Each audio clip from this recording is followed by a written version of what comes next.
Hello and welcome to A Bettor Morning, presented by Rival Fantasy. I'm Heather Klein. Rival Fantasy is the all-in-one fantasy sports platform. Let's welcome today's panel. Fantasy Alarm lead NFL analyst and host of Fantasy Fiasco, Andrew Coop Cooper. Host of Her Story in the Making, Britt's Fantasy Blitz, and co-host of Lightning Round, Britt Flynn. And last, but certainly not least, award-winning host, the fantasy exec, Corey Parson. Welcome, everyone. Good morning, Heather. Morning. How's everyone doing today? You know, I'm pretty good. Aside from the 4 a.m. storm, and, I just got my life changed last night by Lana, so it's pretty great. We had a 4 a.m. storm here, Hurricane Laney, which is the name of my new daughter. And the storm was brewing until 4 a.m. But that means I got a full 3 hours of sleep, which is, as a dad, is plenty. Right, Corey? Yeah. Oh, that's good. That's all you really need. You know what I'm saying? So still got a long way to go, but I'll be there with you. I'm ready to rock. All right, let's get to it, guys. It was announced yesterday that ESPN is launching a sportsbook with a partnership with Penn Entertainment, which owned Barstool Sportsbook. ESPN will rebrand and relaunch the sportsbook this fall in 16 states. Penn will pay ESPN $1.5 billion over a 10-year period. Penn also sold Barstool back to founder Dave Portnoy. Here's Dan Lust, our sports legal analyst and host of Bettor Court, talking about there once was a time when ESPN was not allowed to talk about bets. Now we have an ESPN bet, and Barstool is now valued at close to $1 billion. Why? Betting. Follow the money. Speaking of money, there once was a time where former NCAA president Mark Emmert said that under his watch, college athletes will never be paid. But we are in the midst of the NIL era. It is very much an arms race in the world of college football. And now what do we have to do? That's right. Follow the money. And when you ask yourself, how does any of this make sense? Why does ESPN have a betting platform? Why are USC and UCLA playing in middle America? We follow the money. What are your thoughts on this new deal? And how do you think this venture will impact the industry? Britt, you're up first. Yeah, I mean, Dan said it completely perfectly, right? Follow the money, because that's all that this deal is. ESPN is laying off 20-year tenured hosts because they don't have enough money, yet they signed Pat McAfee to an $85 million deal. The thing is, ESPN is broke. They're giving broke boy energy, and they have to find a way to actually recoup their losses. And the way to do that is to venture into sports betting. It's kind of very just annoying, to be quite honest, that they are letting these tenured hosts who were the pinnacle of sports broadcasting and journalism go. And then they're like, okay, well, we'll just bring this back in. It feels very inauthentic, I think. And then getting Barstool in on it, I'm not even going to go there. Broke boy energy. I like that. That sounds like it would be the name of me and Corey's record label or something. So here's the thing. I personally like gambling. It's a lot of fun. What I don't like is commercials. I'm not sure if any of you guys have watched a NASCAR race or a soccer game, but the commercials are fully integrated into the actual event. And ESPN, if they're going to have their own gambling company, the last thing I want is in between plays Troy Aikman to be talking about the money line and talking about parlays. These companies are already flying a little too close to the sun when it comes to the worst kept secret, which is that the house typically wins, right? DraftKings will write articles on their own website telling you how to bet on their website. This stuff needs a little more separation, in my opinion. ESPN better be very careful with how they roll out this product on their own broadcast. This is an interesting topic right here. And I'll start off by saying that, I don't want to show disrespect to any companies or any people or anything like that. But let's just get into this. This is what these people need to understand. FanDuel and DraftKings have a 10-year advantage on these sports betting companies that get into this space, and they own all of the market share. So let me ask you people a question, everybody out there. Have you ever placed a bet on the SI Sportsbook? They got one. Have you ever placed a bet on the Yahoo Sportsbook? They got one. You ever placed a bet on Fox Bet? They got a sportsbook app too. Pretty soon, all of these apps will be gone. And you know what? ESPN is probably going to end up seeing the same fate right here. The worldwide leader is in a lot of trouble. Don't get me wrong, they still got the games, and that brings in the advertisers. You know what I'm saying? But really, your network is back-ended by Stephen A. Smith and Pat McAfee in the games. And you're showing right now a lot of weakness, and I think we can get into that in the group chat part.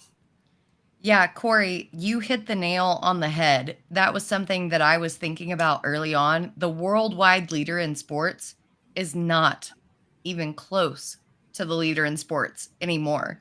And it feels like that they're grasping at straws just to make sure that they are still relevant and still have a stake in the betting market or in the sports market.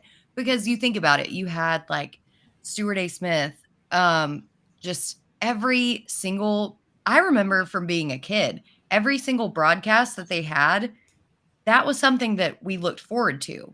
That was something that set them apart from the market. We don't have that anymore. So what are they going to do? There was a golden era, the golden Right. era of Sports Center, right? With like Stuart Scott and that whole crew. Like that was must-watch television, but you're right. And that's why I'm so concerned about it. Because what are they going to do now? If this is the only product keeping them afloat, they're just going to gradually force these guys on air. And I know they don't want to do it, to push and push and push people to gamble and to gamble on their sports book to the point where the broadcast is going to be, based entirely on, Dawson Knox just hit his over of 13.5 receiving yards. Like, it's fun, but I want the game to be the game and then leave the gambling and the fantasy to the rest of us. But see, here's the problem with ESPN, and I'll just keep it a buck, and this may not be popular commentary, but it is what it is. You're looking, this is ESPN's main problem. Penn basically had to give Dave Portnoy his company back for nothing because Portnoy knew that ESPN wanted nothing to do with him. See, that's their problem.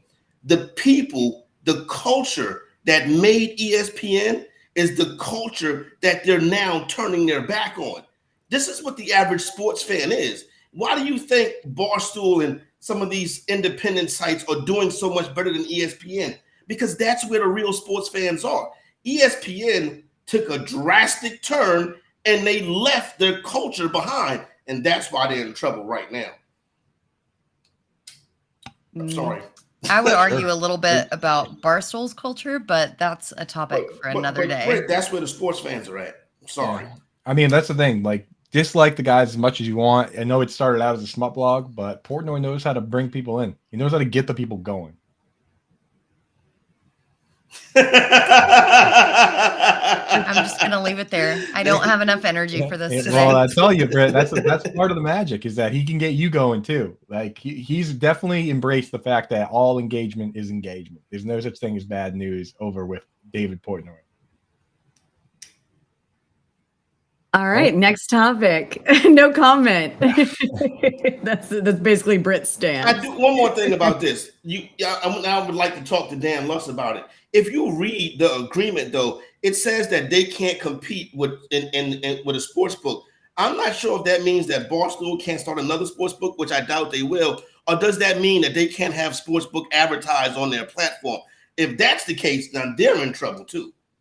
Yeah, I wouldn't be surprised if they kept something together there where they're still the official sports book of Barstool, something like that. Reigning AP NFL Defensive Player of the Year, Nick Bosa has decided not to attend 49ers training camp and will hold out in hopes for a new contract. He's in his final year of his rookie contract. Yesterday, the younger Bosa was named 4th overall on NFL's top 100 players of 2023, actually Monday. Do you feel the 49ers and their star defensive end will come to an agreement on a big extension prior to the start of the season? Britt, you're up first.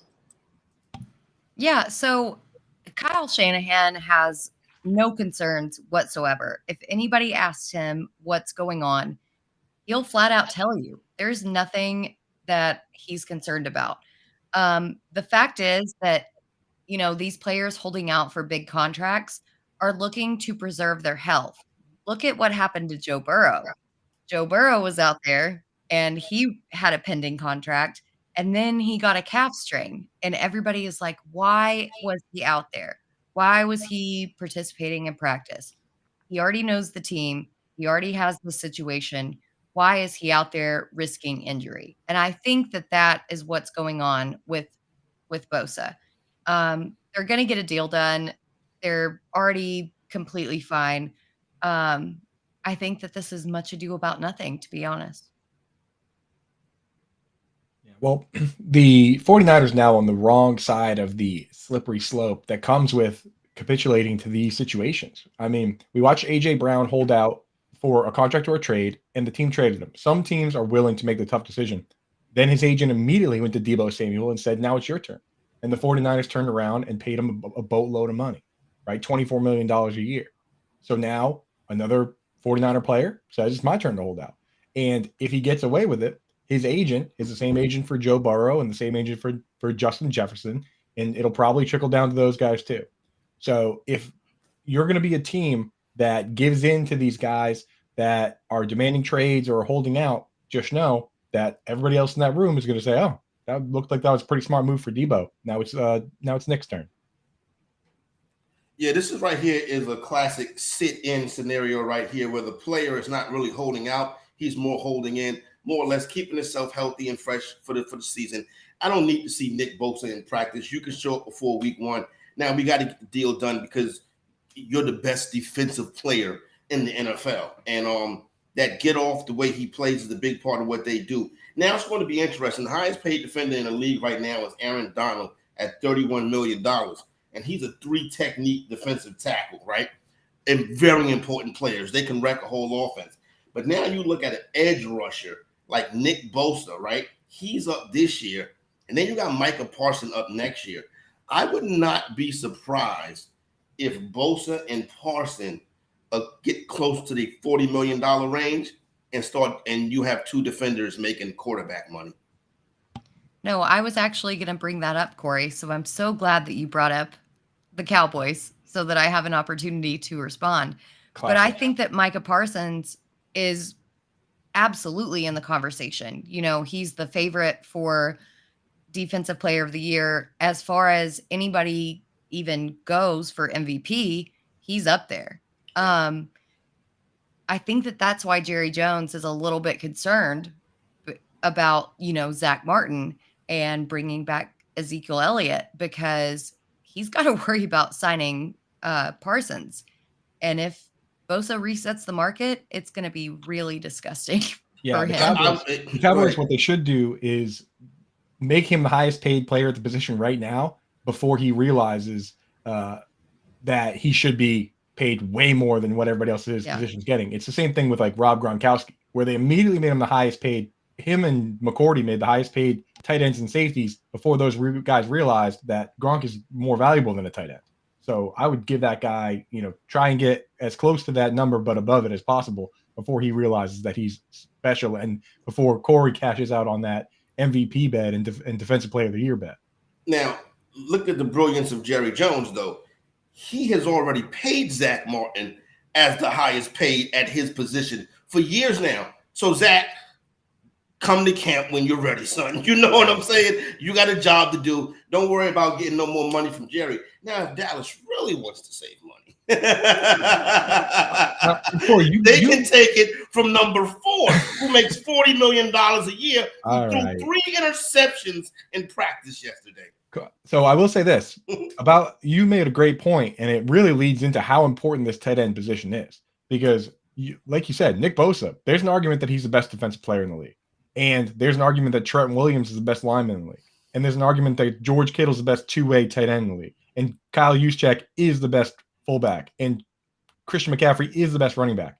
Yet we sit here and say this team's going to lose to the Steelers week 1. That's how important this, I like that. Right? That's how important the quarterback position is in this league, right? It's crazy that if this team had even a quarterback where we could say this guy is Kirk Cousins or anybody, they would be the favorite to win the Super Bowl. That's how important that one position is. And you know why they can pay all of these people? Because when they traded up to get a player that they're not going to have to pay. You Right. see what I'm saying? Even if Purdy gets to the point where they extend him, you don't really have to pay him $40 million because of the draft capital that you spent. So their financial situation is good because Trey Lance sucks. Patriots did it, moving on from $100 million Drew Bledsoe, because that was what the deal was. It wasn't just Drew Bledsoe versus Tom Brady. It was Drew Bledsoe versus Tom Brady and all the guys they could sign. Drew Bledsoe was a Cowboy for a little bit. He's pretty nice, though. I like Bledsoe. He led to the Tony Romo era. And that was a great quarterback. The Detroit Lions have been touted as the best team in the NFC North, and the juice may be worth the squeeze. At their joint practice with the New York Giants, the Lions looked great overall and showed that they are a team to be reckoned with on both sides of the ball. Coop, do you believe the One Pride hype? And do you think Jared and co. can not only get to the playoffs, but earn their first postseason win since 1991?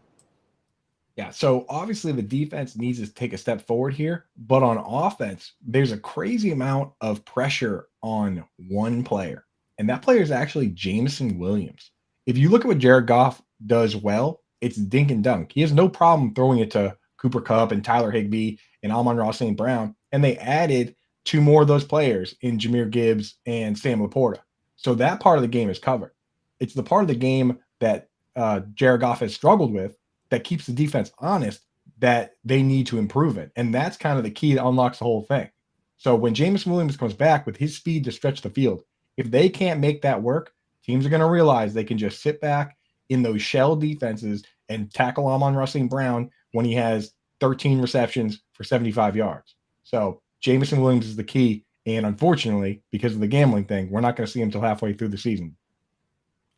Jameson Williams should have had that suspension reduced. The Agreed. NFLPA, DeMaurice Smith, well, he's well protected by Roger Goodell. Detroit Lions. I'm fading the Detroit Lions. We all know that. I'm taking the under on the Detroit Lions. I like the Packers to win that division. And it's 2 things that I don't like about the team. Well, 3. I don't like the hype. The preseason hype team, the Broncos, the Browns from a couple of years ago, it never works out. And the Lions are in a weak NFC, so give them a little bit more credence.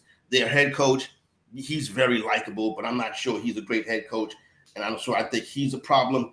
On defense, they're terrible. They're going to be a great team for fantasy football. Obviously, they're opening up, you know what I'm saying, week 1, going up against Kansas City. They're going to light up the scoreboard and get off to a great fantasy start. So I think their offensive prowess is going to be interesting. You'll get into that. But this is not a team that I will see, even if they do make the playoffs. The Detroit Lions will not be playing in the divisional round of the NFC playoffs. So the thing with me is that Jared Goff looked so good on paper last season, right? But if you break it down, where he actually excelled in home games. I think like 23 of his 29 touchdowns were thrown at home. If you look at their schedule, 4 of their last 6 games are away. I think down that stretch that Jared Goff and the Lions are going to struggle tremendously. Now, I will kind of push back against Corey. I think that with Aiden Hutchinson, I think with drafting Jack Campbell, that their defense is going to get a lot better. And, Brian Branch too. But they've still got so much work to do. Their schedule is so hard. I don't think that coming out on top in the NFC North is going to actually be an indicator of how successful that they are. They've got a lot of work to do. You know who that Lions playoff victory was against in 1991? Anybody? Corey. What? It was against the Cowboys. I was 2. Sorry. I watched the game. I'll go back and check that one out. Hey, Matt says, why do I think Jameson Williams is going to be the next great Lions busted wide receiver? Listen, if you look at these Alabama wide receivers lately, Judy has not lived up to expectation. Ruggs had an unfortunate situation go down. Jamison Williams off to a slow start. We got John Mechie. Really, besides Devontae Smith, these dudes is not really living up to expectations. Well, it's because they got to play with the great Mac Jones, you know. Hey, don't do that to my man, Mac Jones. Mac Jones, hey, let me tell you something. Mac Jones about to go crazy this year. I'm in, brother. Trust me, dude. I'm down. So yeah, the thing with Jameson Williams is honestly, we haven't even seen him play yet. We haven't and the couple times he has gotten the ball, both times were 40-yard plays. So I'm willing to hold out to see what happens.